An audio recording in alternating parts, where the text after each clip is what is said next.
दोस्तों, आज का जो वीडियो रहने वाला है वो बहुत ही अलग वीडियो रहने वाला है।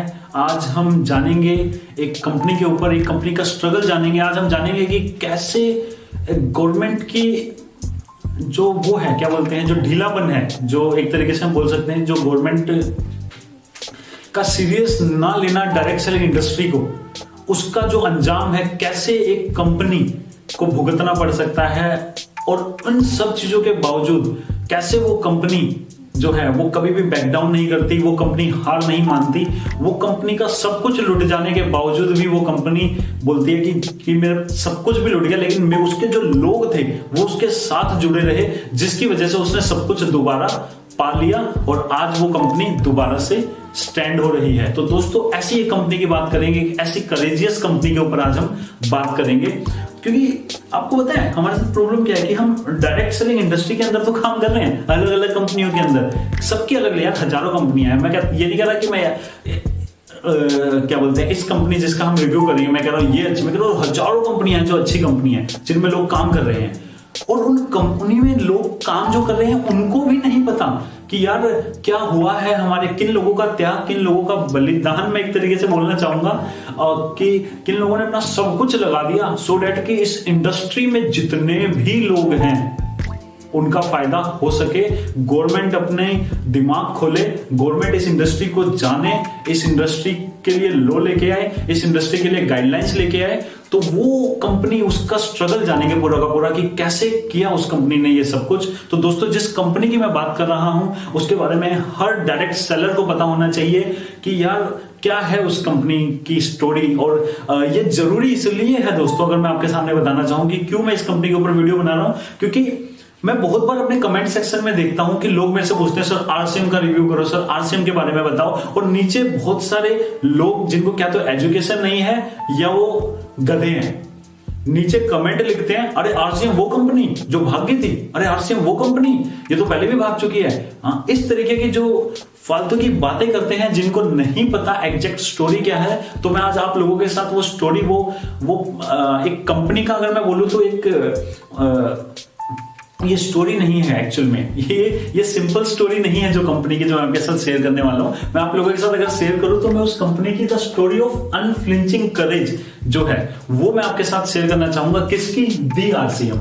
मैं दी इसके सामने बहुत ही ज्यादा सोच समझ के लगा रहा हूं दोस्तों। आपको पता है दी हम बहुत ऐसी जगह पे लगाते हैं जो हमें लगता है कि जो कोई बेस्ट चीज है ना, या बहुत रिस्पेक्टेबल चीज के सामने हम दी लगाते हैं। तो दोस्तों, इसलिए मैं यहाँ पे दी आरसीएम लगा रहा हूं। और इसकी जो अनफ्लिंचिंग करेज है, अनफ्लिंचिंग मतलब लाख मुसीबत आ गई यार, सब कुछ लूट गया इनका ना, मतलब एक तरीके से आप समझ रहे हो कि गवर्नमेंट की ना समझी ने इन लोगों को, एक उभरती हुई कंपनी को जो 2011 से पहले जिस स्पीड से ग्रो कर रही थी, आज शायद इंडिया की नंबर 1 कंपनी होती। आप समझ रहे हैं, उस कंपनी को जो एक्सपोनेंशियली ग्रो कर रही है, गवर्नमेंट की ना समझी ने कैसे उस कंपनी को बिल्कुल घुटनों पे ला दिया, कैसे बंद कर दिया उस कंपनी को 11 महीने तक। और वो कंपनी फिर भी अपने एसोसिएट का जो ट्रस्ट था उस कंपनी के ऊपर, उसने बिल्कुल चमत्कार कर दिया, पूरी की पूरी गवर्नमेंट को झुका दिया। आप समझ रहे हैं, पूरी की पूरी दिल्ली से लेकर राजस्थान तक पूरा का पूरा झुका दिया उन लोगों ने। और लास्ट में जिन लोगों ने बैन किया था, जिन लोगों ने उस कंपनी, जिन लोगों की वजह से उस कंपनी के प्रोमोटर्स को अरेस्ट किया जा रहा था, उन्हीं लोगों ने उसी स्टेट में जाके लॉ लेके आए डायरेक्ट सेलिंग के लिए, और एक ऐसी जीत पाई जिसकी वजह से आज डायरेक्ट सेलिंग इंडस्ट्री में जितनी भी कंपनीज काम कर रही है, मुझे लगता है कि ह्यूमैनिटेरियन ग्राउंड पे, या एक होता है ना कि मतलब एक यार ये तो बेसिक चीज है यार, किसी को अगर किसी चीज के लिए किसी ने हमारे लिए कुछ किया है, एक इंडस्ट्री के लिए किसी कंपनी का कुछ त्याग है, तो हम उसको एटलीस्ट रिस्पेक्ट तो दे, उस चीज का हम एटलीस्ट वो तो रखें यार कि हाँ इसने हमारे लिए किया, हम माने तो वो चीज। और उस कंपनी के लिए हम लोग ऐसे वर्ड यूज करते हैं, वो जो भाग गई थी, वो कंपनी जो पहले भी भाग चुकी है। यार जान लो पूरी स्टोरी। तो आज लोगों के सामने मैं दोस्तों आरसीएम की वो स्टोरी शेयर करने आया हूं जो मुझे लगता है कि हर नेटवर्कर को, हर डायरेक्ट सेलर को, या हर इंडियन को जानना चाहिए। दोस्तों, स्टोरी शेयर करते हैं, आपको बताता हूं कि क्या है ये स्टोरी, जो रियल स्टोरी है अनफ्लिंचिंग करेज की। इसको आज मैं आपके सामने शेयर करने जा रहा हूं दोस्तों, आरसीएम की। दोस्तों, 1 दिसंबर 2011 को राजस्थान के अंदर गोल्ड सुक का स्कैम होता है। और गोल्ड सुक का स्कैम हुआ तो वही चीज हुई जो हमारे यहाँ पे होता है, जैसे क्रिप्टो के अंदर हुआ था। क्रिप्टो जुलाई में गवर्नमेंट ने बोला कि क्रिप्टो बैन कर दो, और सितंबर में अपने जो ऑफिसर्स हैं उनको बाहर भेज रही है सीख के आने के लिए कि अरे पता तो करके आओ क्रिप्टो क्या होती है। मेरे भाई जब तुम्हें पता ही नहीं है क्रिप्टो क्या होती है, तुमने क्रिप्टो बैन कर दी, जुलाई में बैन कर रहे हो, सितंबर में सीखने जा रहे हो। भाई पहले जुलाई में सीखने चले जाते ना पहले, सो डेट की जो जितने हमारे आज यंग स्टार्टअप्स, जितने हमारे ब्रिलियंट माइंड्स आज माल्टा में, मलेशिया में जाके चले गए हैं, अब उसकी वजह से हमारे देश का लॉस हुआ, हमारे देश का यूथ का हमारे कंट्री पे से विश्वास उठ के उन बेचारों को बाहर जाना पड़ा। आप समझ रहे हैं कि सेम चीज यहां पे हुई डायरेक्ट सेलिंग इंडस्ट्री के साथ। डायरेक्ट सेलिंग इंडस्ट्री के साथ क्या हुआ कि एक स्कैम हुआ, और आपको पता है हम एक चीज हमेशा से बोलते आए हैं कि every direct selling company is not a Ponzi scheme, but unfortunately every Ponzi scheme uses direct selling concept. मतलब हर डायरेक्ट सेलिंग कंपनी कोई स्कैम नहीं होती, कोई पोंजाई स्कैम नहीं होती, लेकिन हर पोंजाई स्कीम जो होती है वो डायरेक्ट सेलिंग कंसेप्ट को यूज करती है। यही दुर्भाग्य है इस इंडस्ट्री का। इसकी वजह से ये एक ब्यूटीफुल, एक पावरफुल इंडस्ट्री को इतना ज्यादा स्ट्रगल करना पड़ता है, इतना ज्यादा मतलब यहाँ पे जो प्रमोट करने में परेशानियां आती हैं वो इन सब चीजों की वजह से आती हैं। तो सेम चीज का एक लाइव एग्जांपल आज मैं आप लोगों के साथ शेयर करने वाला हूं दोस्तों। 1 दिसंबर 2011 को गोल्ड सूप का स्कैम हुआ। राजस्थान गवर्नमेंट ने बोला पकड़ो, जितनी भी डायरेक्ट सेलिंग कंपनी है सबको पकड़ो, सबको अरेस्ट करो, सबको बंद करो। क्यों? क्योंकि स्कैम हुआ था। स्कैम और डायरेक्ट सेलिंग में क्या डिफरेंस होता है, इसके लिए इंडियन गवर्नमेंट के पास ना कोई लॉ था, लॉ तो आज भी नहीं है, ना कोई गाइडलाइन थी। जब कोई लॉ ही नहीं है, कोई गाइडलाइन ही नहीं है, तो एक चीज स्कैम है, एक चीज पावरफुल और ब्यूटीफुल कंसेप्ट है, दिखने में एक जैसे लग रहे हैं, तो पकड़ लो सालों को। समझ रहे हो? मतलब ये हरकत है पूरी की पूरी। आप 1 दिसंबर 2011 को स्कैम हुआ, 9 दिसंबर 2011 को आरसीएम के खिलाफ पुलिस एक्शन हो गया, लोगों को अरेस्ट करना स्टार्ट हुआ, प्रमोटर्स को अरेस्ट करना स्टार्ट हुआ, सब कुछ स्टार्ट हुआ किसके तहत? सुओ मोटो करके एक चीज होती है, एक कंसेप्ट सुओ मोटो लो, अगर आप पढ़ोगे आप इसके बारे में, तो दोस्तों सुओ मोटो क्या होता है, एक तरीके से पुलिस को अगर लगता है कि कोई कंप्लेंट नहीं होती, आप ध्यान से सोचिए कि किसी ने भी कोई कंप्लेंट नहीं की थी आरसीएम के अगेंस्ट। सिंपल क्या हुआ था, सुओ मोटो लॉ जो है हमारा, उसमें क्या होता है, ऑन इट्स ऑन मोशन। मतलब अगर पुलिस को लगता है किसी टाइम पे कोई स्कैम और पुलिस को लगता है कि इससे रिलेटेड काम कोई भी कंपनी कर रही है, वो उसको जस्ट अपनी तरफ से बंद करना चाहे कंप्लेंट ना हो, वो अपनी तरफ से एफआईआर करके उसको बंद कर सकती है। सुओ मोटो होता है कि यार हमें लग रहा है कि ये भी हो सकता है, चाहे कंप्लेंट नहीं आई है लेकिन हमें लग रहा है, तो उसके तहत इनको लगा स्कैम हुआ है गोल्ड सूप का।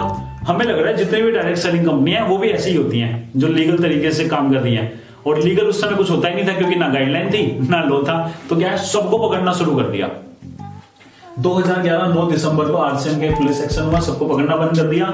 इसके बावजूद आप समझ रहे कंपनी रातों रात बंद करा दी गई, जिसमें हजारों लाखों लोगों का घर चल रहा है, जिसके थ्रू उन लोगों के ऊपर क्या बीती होगी। और सबसे बड़ी चीज, जिस कंपनी की कोई गलती नहीं, जिस कंपनी की कोई मिस्टेक नहीं, गवर्नमेंट की गलती की आज तक इस इंडस्ट्री के ऊपर लॉ नहीं लेके आई। गवर्नमेंट की गलती, गवर्नमेंट की मिस्टेक, गवर्नमेंट का इस इंडस्ट्री की तरफ एक जो नजरिया है, जो इसको हमेशा इग्नोर करने का नजरिया है, जो कि आने वाले टाइम में सबसे ज्यादा लोगों को जॉब देने, मतलब जॉब में नहीं बोलूंगा सॉरी, जो सबसे ज्यादा लोगों को रोजगार देने वाली है। एक तरीके से इस प्रोफेशन के थ्रू सबसे ज्यादा लोग एक आने वाले टाइम में क्या बोलते हैं अर्न करेंगे। इस प्रोफेशन की तरफ जो एक नजरिया है ना गवर्नमेंट का, जो केयरलेस नजरिया है, इसका आप समझ सकते हैं कि क्या हुआ होगा। इसके बाद दोस्तों समझ लो कि इस केयरलेस नजरिए की वजह से 9 दिसंबर को आरसीएम बंद करा दी गई। इसके एसोसिएट ने हार नहीं मानी। आप समझ रहे हैं, दिसंबर को बंद हुई, पूरा दिसंबर, पूरा जनवरी, पूरा फरवरी कंपनी में किसी को 1 रुपया नहीं आया, कंपनी बंद हो गई, किसी का कुछ नहीं पता, प्रमोटर भाग रहे हैं क्योंकि पुलिस उनको पकड़ रही है जबकि उनकी कोई गलती भी नहीं है। आप समझ रहे हैं। उसके बाद सारे के सारे लोगों ने इन्होंने बोला नहीं, हार नहीं मानेंगे, हार बिल्कुल नहीं मानेंगे, गलत नहीं है, गलत वो कंपनी थी, लेकिन वो कंपनी और एक डायरेक्ट सेलिंग कंपनी में जमीन आसमान का फर्क होता है। गलती नहीं मानेंगे, खड़े रहेंगे, डटे रहेंगे और लास्ट तक लड़ेंगे जब तक गवर्नमेंट अपने घुटनों पे ना आ जाए। जैसे गवर्नमेंट इस कंपनी को अपने घुटनों पे लेके आ गई ना, इन्होंने बोला कि एक घुटना जमीन पे था, तो इन्होंने बोला कि भाई हम अपना एक घुटना जमीन से उठाएंगे और खड़े होंगे। जैसे जैसे हमारा एक घुटना ऊपर उठेगा, गवर्नमेंट का एक घुटना नीचे गिरा देंगे, लेकिन हम अपने आप को, जिसने हमें गिराया है, हम उसको गिरा के गाइडलाइन जरूर लाएंगे। हम इस कंपनी को जरूर शुरुआत कराएंगे, दोबारा से जरूर इसको मतलब एक तरीके से स्टार्ट करवा के छोड़ेंगे। तो दोस्तों देख रहे हो, 2, 3 और 4 मार्च को 3 दिन तक इन लोगों ने जंतर मंतर पे अपना पूरा का पूरा धरना दिया। फिर जंतर मंतर पे इन लोगों को बोला गया कि जंतर मंतर पे धरना देना इतना ज्यादा अलाउड नहीं होता था, फिर भी ये लोग 3 दिन तक डटे रहे वहां पे। उसके बाद इन लोगों ने क्या किया कि रामलीला मैदान में, जब जंतर मंतर में इनकी बात नहीं बनी, किसी ने नहीं सुनी, उसके बाद क्या किया गया, 16, 17 और 18 मार्च को फिर से ये लोग मिले। फिर से 10,000 से भी ज्यादा लोग रामलीला मैदान में 3 दिन तक, फुटपाथ जो है ना रामलीला मैदान का, आप इसको गूगल करना, आपको पता लगेगा स्टोरी कि रामलीला मैदान के अंदर नहीं घुसने दिया गया, परमिशन नहीं मिली। तो रामलीला मैदान के चारों तरफ 10,000 से ज्यादा लोग वहीं पे रहे, वहीं पे सोए, वहीं पे खाना खाया। लेकिन ये सारे के सारे 3 दिन तक रामलीला मैदान के वहां 10,000 से ज्यादा आरसीएम के कार्यकर्ता, आरसीएम के प्रमोटर डटे रहे। और आप सोच रहे हो ये वो लोग हैं जिनको 4 महीने से पैसा नहीं मिला, जिनकी कंपनी बंद हो गई। इन्होंने कंपनी को नहीं छोड़ा, इन्होंने डायरेक्ट सेलिंग इंडस्ट्री को गालियां नहीं दी, क्योंकि गालियां देने वाले उस समय जो लोग थे वो आज भी कुछ नहीं कर पाए। आप समझ रहे, वो आज भी गालियां ही दे रहे हैं। इन्होंने बोला कि नहीं, कोई चीज अगर गवर्नमेंट गलत कर रही है, कुछ चीज हो रही है, तो हम उसके खिलाफ एक्शन लेंगे, हम डटे रहेंगे, हम लड़ते रहेंगे, हम ना कंपनी को ब्लेम करेंगे, हम, क्योंकि कंपनी की गलती ही नहीं है। इन्होंने कंपनी के साथ जुड़े रहे, कंपनी के साथ डटे रहे। और इन्होंने बोला कि ये इंडस्ट्री को चाहे गवर्नमेंट इस समय सपोर्ट ना कर रही हो, नॉर्मल लोग तो करते ही नहीं थे। आपको पता है आज के डेट में भी 90% लोगों के अंदर बहुत नेगेटिविटी थी इस इंडस्ट्री को लेके, क्योंकि उस समय ये सब स्कैम हो रहा था। तो इस स्कैम की वजह से जनरल लोगों ने भी एक धारणा बना ली कि डायरेक्ट सेलिंग इंडस्ट्री मतलब स्कैम, गवर्नमेंट ने भी धारणा बना ली डायरेक्ट सेलिंग इंडस्ट्री मतलब स्कैम। बट ये लोग डटे रहे। इन लोगों ने बोला नहीं, ऐसा नहीं होने देंगे हम मतलब कुछ भी हो जाए। मैंने बताया ना कि हमारा अगर एक पैर घुटना, अगर इन्होंने जमीन में, गवर्नमेंट की गलती से हमारा एक घुटना जमीन में टिका है, तो अपना जब उठेंगे, अपना पैर को उठाएंगे, तो साथ साथ गवर्नमेंट का एक घुटना भी जमीन में टच करवाएंगे। गलती उनकी है, हमारी नहीं है, हम नहीं सहेंगे। गवर्नमेंट अगर अपने आप को एजुकेट नहीं कर सकती टाइम टू टाइम, अपना सिस्टम अपग्रेड नहीं कर सकती, अपने ऑफिसर्स को एजुकेट नहीं कर सकती, तो वो उनकी गलती है, हमारी गलती नहीं है। और उससे हम सफर नहीं करेंगे। दोस्तों 16, 17, 18 मार्च को 3 दिन तक रामलीला मैदान में हुआ। सिर्फ एक डिमांड थी इनका, ये डिमांड नहीं थी कि आरसीएम दोबारा ओपन हो। इनकी डिमांड क्या थी कि एमएलएम के ऊपर लॉ आए, एमएलएम के ऊपर गाइडलाइंस आए, लॉ आए, ताकि एमएलएम इंडस्ट्री को लोग स्कैम से डिफर कर सकें, लोग जान सकें कि आज जो इन सब स्कैम्स की वजह से डायरेक्ट सेलिंग इंडस्ट्री का बदनाम हो रही है, तो लोग जान सके कि यार MLM direct selling network marketing industry जो है वो टोटली डिफरेंट है, और स्कैम टोटली अलग चीज होती है, डायरेक्ट सेलिंग अलग चीज होती है। ये डटे रहे। उसके बाद रामलीला मैदान में कुछ नहीं हुआ, तो ये वो लोग वापिस आए। आप समझ रहे हैं, 3, 4, 5, 3 दिन यहां, फिर 3 दिन यहां। 19 से लेके 28 मार्च तक 2000 ये है 12 की बात, आप सॉरी 2011 की बात, 19 से लेके 28 मार्च 2011 तक 10 दिन तक ये लोग दोबारा से, दोस्तों समझ रहे हैं आप, दोबारा से ये लोगों की एक ही डिमांड थी, एमएलएम पे लॉ आए। दोबारा से ये लोग 10 दिन पे फिर से जंतर मंतर पे चले गए ये लोग, और 10 दिन इस बार ये लोग जंतर मंतर पे रहे। और मैंने बोला था ना कि इनका एक घुटना टिकाया तो अपने आप को तो खड़ा करेंगे ही करेंगे, गवर्नमेंट का एक घुटना जरूर टिकाएंगे। जब तक ये चीज शुरुआत हो चुकी थी, इस पहली बार ये लोग जंतर मंतर पे 3 दिन के लिए गए, कोई नहीं आया।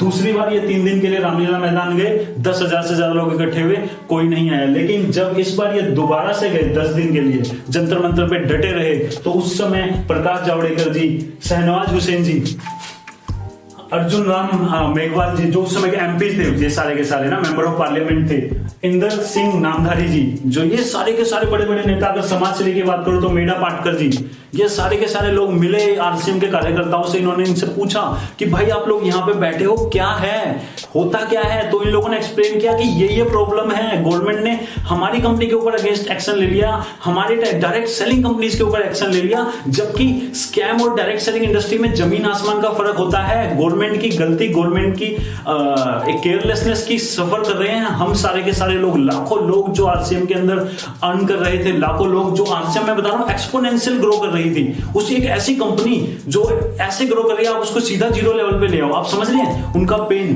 तो इन लोगों ने जब पूरा का पूरा वो चीज एक्सप्लेन की, इन सब लोगों को एक्सप्लेन की, उसके बाद इन्होंने बोला कि यार यहां तो काम नहीं पड़ेगा।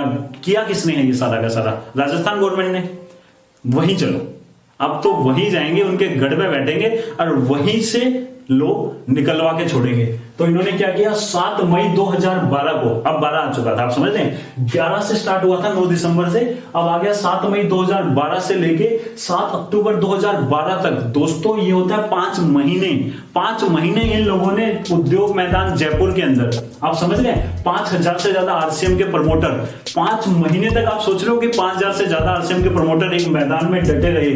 कई लोगों ने अनशन कर रखा था, कई लोगों ने अपनी आंखों पे पट्टी बांध ली इतने दिनों तक कि जब तक आंखों से पट्टी नहीं निकालेंगे, जब तक गवर्नमेंट गाइडलाइन नहीं लाएगी। तो इस तरीके का माहौल, 5000 से ज्यादा लोग वहां पे बैठे हुए, और एक ही डिमांड है कि इंडस्ट्री के लिए लो लेके आओ। तो कंपनी की डिमांड क्या थी, इंडस्ट्री के लिए लो लेके आओ, क्योंकि लो की बहुत ज्यादा जरूरत थी, सो डेट की ऐसी चीज दोबारा ना हो। इस कंपनी के जो आप समझ रहे कि पेन के अंदर भी इंडस्ट्री के लिए सोच रही है कि हमारे लिए यार हमने जो सहा वो तो ठीक है, बट मतलब लो तो आए, सो डेट किसी और कंपनी को या हमारे को मतलब ये सब चीज दोबारा ना सहनी पड़े, एक लो लेके आए ये लोग। तो दोस्तों फिर इनसे अशोक गहलोत जी मिले, उस समय के जो वहां के सीएम थे, दोबारा इनसे मिले कि यार ठीक है क्या हुआ बताओ। तो इन्होंने बोला सर यही हुआ कि एक घुटना हमारा नीचे टिका दिया था और अब हम अपना घुटना उठाएंगे, कैसे भी हो जाए हम अपना नीचे टिकने नहीं देंगे, अपनी कंपनी को दोनों घुटने नहीं टिकने देंगे सर, क्योंकि दोनों घुटने तब टिकते हैं जब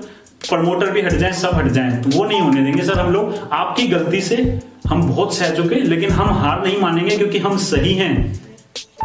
डायरेक्ट सेलिंग इंडस्ट्री सही इंडस्ट्री है, एक पावरफुल, एक ब्यूटीफुल इंडस्ट्री है। इस इंडस्ट्री को बिना सोचे समझे आपने एक ऐसा एक्शन कैसे ले लिया।